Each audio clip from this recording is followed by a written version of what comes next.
I'm going to give you the answer of this question. The question is, how tall is a pin in 10-pin bowling? Well, I'll give you the answer of this question, and the correct answer of the question is 15 inches. So that is the answer for the question.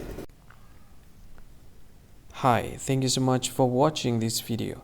If you find this video is very useful, you can help this channel to grow by subscribing this channel.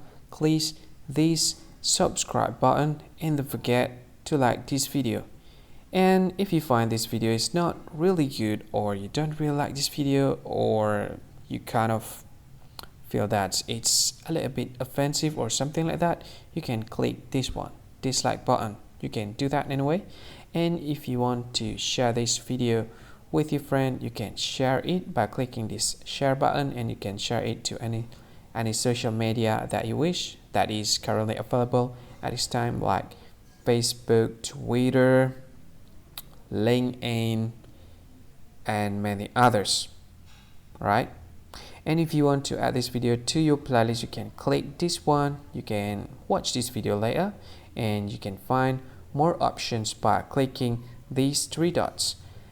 And yeah, don't forget to subscribe. I think that's all of it. Thank you so much for watching this video, and see you again in another video. Bye bye. See you again.